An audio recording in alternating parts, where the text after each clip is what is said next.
본격적으로 시작된 여름 휴가철. 특히 이번 여름엔 국내는 물론 해외여행을 계획한 분들도 많을 텐데요. 가족하고 해외 여행 가려고 나왔거든요. 여행으로는 3년 된 것 같아요.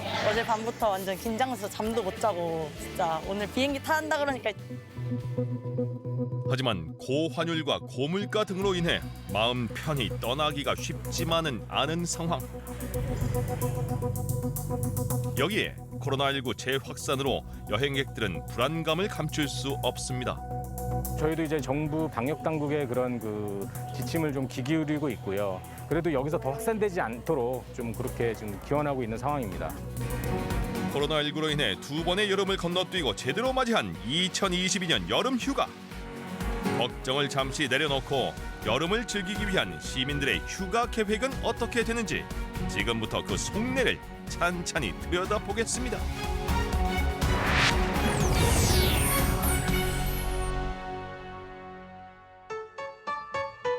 코로나 사태 이후 세 번째로 맞는 여름입니다. 지난 두 번의 여름과는 확연히 달라진 것, 바로 사회적 거리두기가 완전히 해제됐다는 점입니다. 요즘 시민들은 코로나 대유행기와는 다른 편안한 분위기에서 여유를 즐기기도 하는데요. 그동안은 엄격한 거리두기에 따라 외부 활동에 제약이 많았고 그만큼 불안감도 컸던 시기를 보냈기 때문이죠. 작년에 그냥 짧게 다녔던 것 같아요. 네, 근데 이제 그때는 코로나니까 어차피 갈 데도 많지 않고 이래서. 혹시 작년, 재작년에 좀 여름 휴가 다녀오신 적 있으세요? 가긴 했는데 그냥 거의 숙소 안에만 있거나 돌아다니지 못하고 어디 이제 별장이 아는 지인의 별장이라든가 아니면은 부모님 비어 있는 집 같은데 뭐 가서 놀다 오는 거 정도였죠. 올 여름엔 좀 더 자유롭게 시간을 보내기 위한 여름 휴가 계획 역시 저마다 다양합니다. 휴가는 그냥 가까운 서울에서 호캉스 가려고 계획하고 있어요. 다음 주 수목금 제주도 놀러 가려고요. 이제 코로나도 조금 풀린 것 같아서 여름 즐기러 가요. 한 2박 3일 정도 내려가서 집이 부산이어가지고 내려가서 엄마 아빠도 만나고 친구도 만나고 하려고. 한국교통연구원 조사에 따르면 7월 말에서 8월 초 지금이 바로 여름 휴가 극성수기인데요. 올여름 가장 큰 변화 중 하나는 해외여행이 가능해졌다는 점입니다.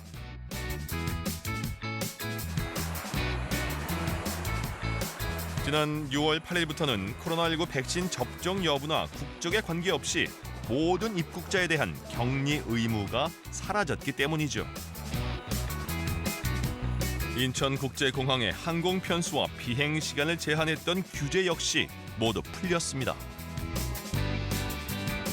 국제선 항공편 규제가 완전히 풀리면서 인천공항은 빠르게 예전의 모습을 되찾기 시작했습니다. 오늘 여행은 어디로 가세요? 미국으로 가요. 저 이탈리아요.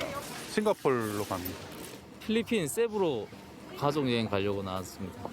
공항은 얼마 만에 오신 거예요? 2년 만에 3년 만에 오는 것 같아요.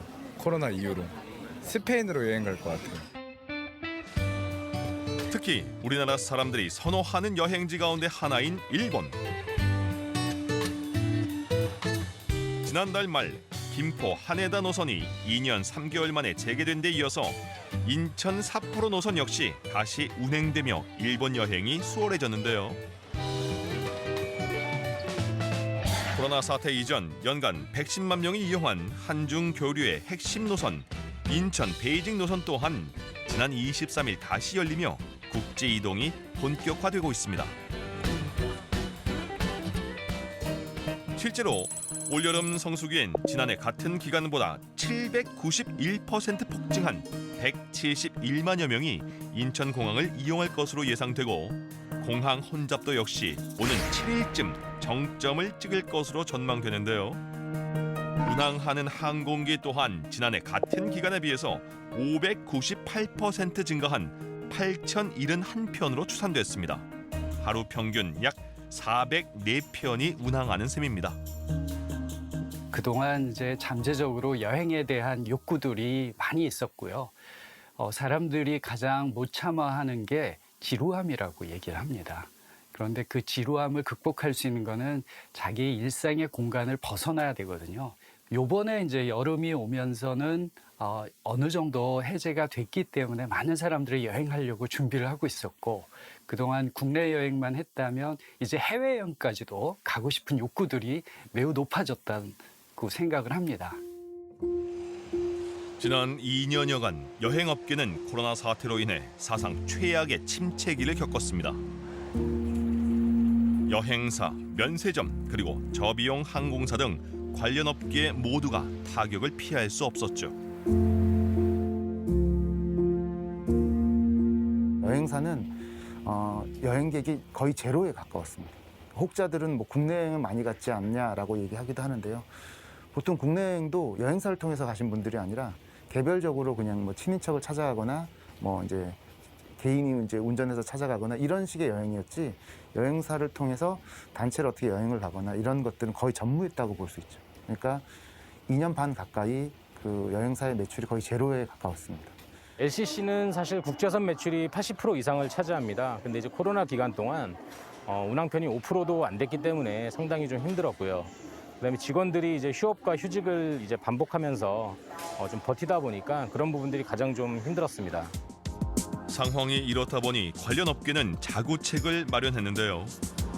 비행기가 이륙해서 하늘을 한 바퀴 돈 뒤에 다시 출발한 곳으로 돌아오는 무착륙 비행과 기내식 판매에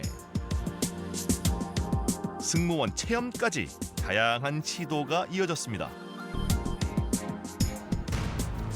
하지만 근본적인 대책이나 매출로 이어지기보단 기존 고객과의 연결을 유지하는 수준에 그쳤다는데요. 사회적 거리두기 해제로 비교적 여행이 자유로워진 올해, 이번 여름엔 모든 게 정상으로 회복된 걸까요? 코로나19가 다시 확산하면서 걱정이 적지 않습니다. 오랜 기다림 끝에 이제 막 손님 맞이 채비에 나섰던 여행업계도 한숨이 깊어지고 있습니다. 7월 들어 코로나 확산세가 심각해지면서 여름 휴가철을 앞두고 방역 당국엔 비상이 걸렸습니다. 전파력이 높고 면역력을 회피한다고 알려진 BA.5 변이 바이러스. 이번 여름 변이가 주도하는 코로나19 재유행의 파도는 우리나라뿐만 아니라 전 세계가 또다시 겪는 중이죠. 한편 더 강력하다고 알려진 BA.2.75 일명 켄타우로스 변이 확진자 역시 국내에서 하나 둘씩 늘어나고 원숭이 두창 또한 마냥 안심하고 있을 수만은 없는 상황인데요.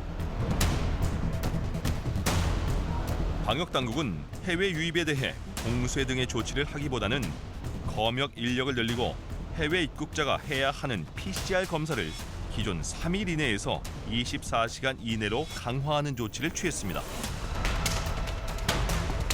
여행업계 역시 코로나 재유행이 수요에 어떤 영향을 미칠지 상황을 예의주시하고 있다는데요. 방역 당국의 그런 지침에 저희도 이제 상응하게 이제 대응을 하고 있고요. 공항 검역소에서 저희에게 이제 수시로 지침을 내려주고 있고 그 지침에 맞춰서 저희는 이제 대응을 하고 있고, 여행사들도 그러니까 여행 상품에서 되게 중요한 가치가 이제 안전으로 바뀌었어요. 그러니까 여행사에서 먼저 현지의 어떤 상황이라던가 또는 만일의 사태가 벌어졌을 때 취할 수 있는 조치들, 그러니까 뭐 병원을 연계한다던가 또는 뭐 거기 현지에서 머무르는 어떤 것들에 대해서 이제 지원을 한다던가 이런 것들에 대해서 좀 마련을 해놔야 되고요. 해외 여행 정상화에 시동을 걸고는 있지만 몇 달간 이어진 고환율과 전 세계적인 고물가 상황이 여행 비용을 급격히 높이며 회복을 더디게 하고 있습니다. 전에 이제 유럽이나 뭐 이런 데 갈 때가 한 100만 원 내외 정도였다면 지금은 한 250만 원에서 한 300만 원 가까이 되는 형태이기 때문에요. 거의 지금은 2019년이나 그 전에 비하면 한 2배가 넘는 그런 비용의 부담들이 늘었다고 생각을 합니다. 해외여행 가시는 분들, 특히 미국도 마찬가지고 유럽에 가시는 분들은 이런 고물가 상황에 직면하게 되거든요. 현지에 가서 놀란다고 많이들 하십니다. 너무 많이 물가가 올라서 정말로 뭐 쓸 돈이 없을 정도로 사실 고물가 상태다. 이렇게 세계적인 경제 불안 속에서 항공편의 공급 부족은 여행 비용을 더욱 높이는 주요 원인이 됩니다. 그 이유는 가장 큰 이유는 항공 노선이 2019년처럼 다 열려 있지 않아요. 2019년 대비 항공 노선이 20% 정도 열려 있고 그 수요를 꽉꽉 채우는 게 이제 여행 수요가 되는 거죠. 그러다 보니까 그 항공 노선 취향하는 지역 여기가 인기 지역입니다. 지금 그래서 여행 문의를 하실 때 어디 가고 싶어요가 아니라 갈 수 있는 곳이 어디죠? 라고 물어보게 되는 거고요. 항공 노선의 경우 국가 간 협정 등에 따라 개설되는데 여기에 적지 않은 시간이 걸리고 아직 코로나 사태가 불안정해서 운항 재개를 주저하다 보니 수요와 공급의 불일치가 발생하는 겁니다. 최근 높은 휴가 비용을 의미하는 백해플레이션이라는 신조어가 나왔을 정도. 그렇다면 휴가를 계획 중인 시민들의 반응은 어떨까요? 부담스러운데 3, 4년 동안 여행을 못 갔던 만큼 좀 이제 비축된 게 있어서 그걸로 갔다 오니까 그렇게 막 부담스럽진 않은 것 같아요. 지난번에 갔을 때보다 좀 금액대가 많이 올라서 좀 부담이 됐었던 부분이 있고요. 네, 그래도 사실 언제 끝날지 알 수가 없어서 조금 가게 되었습니다. 그래도 지금 그 사람이 기분도 좀 업시켜야 사람 활력소가 되잖아요. 그래서 뭐 비용이 개의치 않고 가려고 하고 있어요. 반면 이런저런 이유로 휴가를 포기한 사람들, 이른바 휴포족도 등장했습니다. 향후 1년 이내 해외여행을 가지 않겠다는 사람들은 코로나19 감염 우려와 비용 부담을 그 이유로 꼽았는데요. 일단은 양극화 딱 일어났어요, 지금. 일단은 보상 심리입니다. 3년 동안 내가 여행을 못 간 거예요. 그러면 이런 심리가 생깁니다. 3년 동안 못 간 거 모아서 그냥 떠나겠다. 반면에 이제는 내 소득 갖고는 도저히 떠날 수가 없으신 분들이 생깁니다. 그러니까 휴가를 아예 포기하신 분들도 생길 수밖에 없거든요. 그래서 지금의 그 휴가철을 맞이해서 봤을 때 양극화 현상이 그래서 좀 많이 일어나고 있다. 올여름 큰맘 먹고 모처럼 해외여행을 계획한 이들이나 꼭 멀리 떠나지 않더라도 나름대로 휴식을 취하고 싶은 이들이나 여름을 만끽하고 싶은 마음은 같을 겁니다. 그렇다면 올해 사람들이 국내에서 가장 선호하는 휴가지는 어딜까요? 올해 여름 휴가지로 많은 사람들이 동해안 지역을 꼽았는데요. 동해안 지역은 지난 코로나 기간 해외 대신 국내로 눈을 돌린 여행객들이 서핑을 하고 해변 축제를 즐기며 새롭게 선호하는 여행지가 됐죠. 코로나 기간 동안에 오히려 혜택이 있는 지역과 숙박시설들이 있었어요. 국내도 다녀보니까 괜찮더라. 또 맛있는 맛집들도 있고 언어에 대한 스트레스도 적고 그래서 국내 여행에 대해서 새로운 그 장점들을 발견하신 분들은 오히려 국내 여행을 지속적으로 갈 것 같고요. 이렇듯 코로나 사태를 거치며 사람들이 선호하는 여행 방식이 바뀌었다는 점에 주목해 볼 만합니다. 특히 많은 이들의 관심을 끄는 건 바로 한 달 살기. 여행지를 하루 이틀씩 짧게 둘러보기보다 한 달씩 머물고 살아보는 여행 방식을 말하는데요.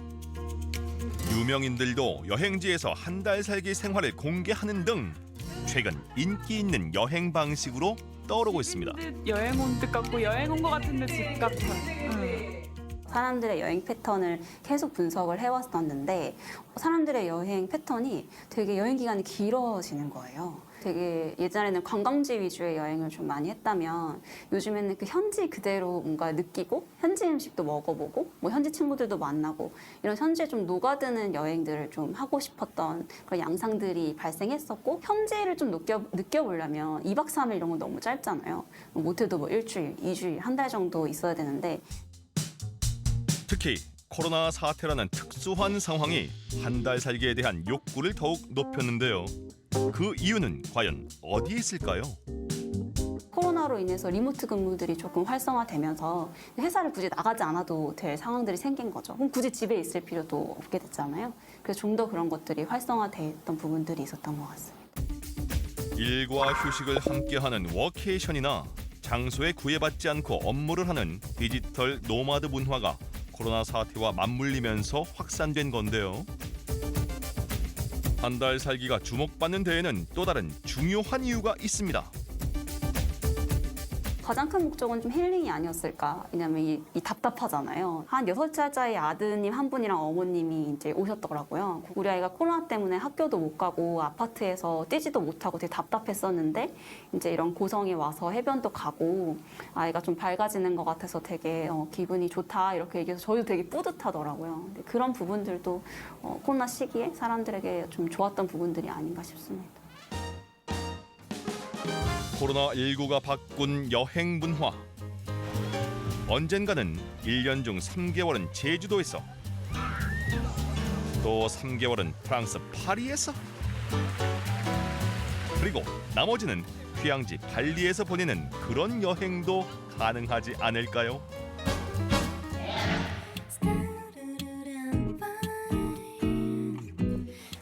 코로나 시대를 보내며 활동적인 여행보다 자연 속에서 조용한 시간을 보내길 원하는 이들도 부쩍 늘었습니다.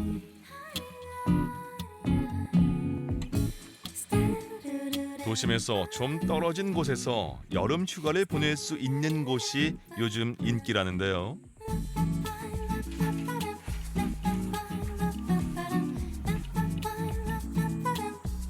정신없이 바쁜 일상을 보내다가 휴가를 맞은 이들은 그동안 못 봤던 책에 눈을 돌리기도 합니다.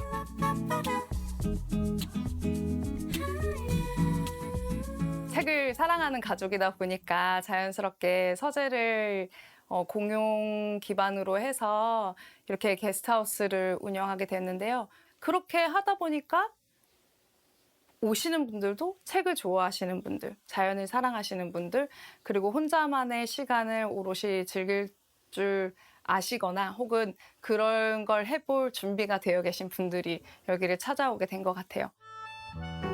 어디에 꽂혀져 있는지. 독서하며 보내는 여행. 숙소와 책이 만난 이색 여행지가 곳곳에 생겨나고 있는데요. 네, 엄마예요. 네. 상당히 좋아했거든요. 그런 거리. 이번 여름 휴가 기간에도 이른바 책캉스를 계획한 이들이 적지 않았습니다.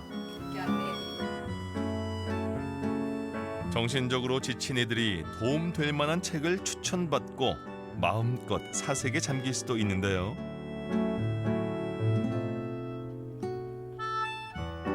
또 어떤 시간을 기대해 볼 수 있을까요?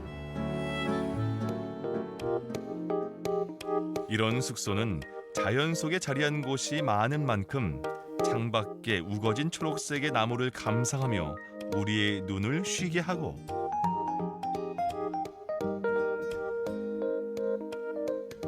천장에 난 창을 통해서 계절마다 또 시시각각 변하는 하늘을 바라보는 여유를 가질 수도 있습니다.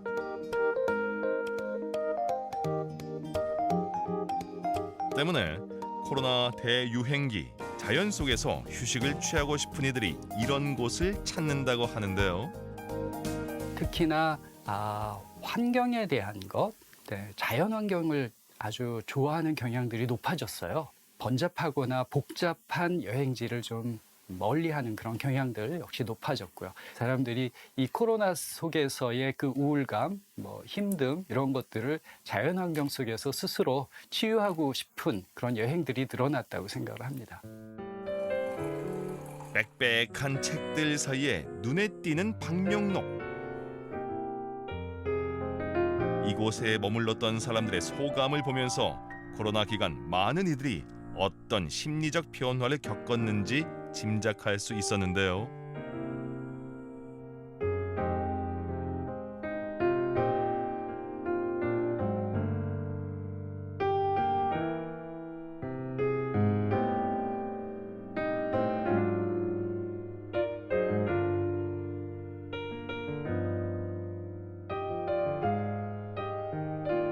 아무래도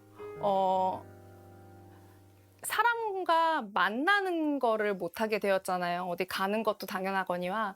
그래서 오히려 혼자 오시는 분들이 원래 비율이 많긴 했지만 더더욱 혼자 오시는 분들의 비율이 높아졌어요.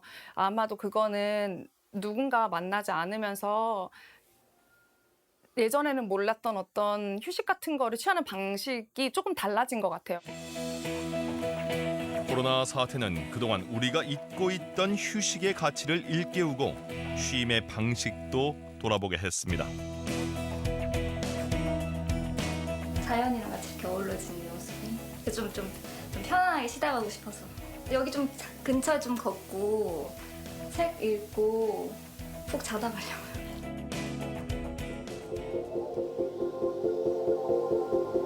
코로나19 이후 세 번째로 맞는 여름. 사회적 거리두기가 사라진 첫 번째 여름이자 해외여행도 가능해진 2022년 여름. 오랜만에 나가는 해외다 보니까 그냥 당장 하고 싶은 거 빡빡 담아가지고 빨리 코로나 사태도 종식이 돼서 해외여행 좀 더 자유롭게 그리고 좀 더 저렴하게 갈 수 있으면 좋을 것 같습니다. 코로나19 대유행은 많은 걸 바꿔 놓았지만 우리가 휴가를 보내고 여행하는 방식에도 많은 영향을 미쳤습니다. 내가 왜 여행을 가고 싶은지에 대한 것들을 찾아서 이런 경험들이 이제 더 중요한 여행의 가치로 이제 자리 잡을 것 같아요. 본격적으로 시작된 휴가철.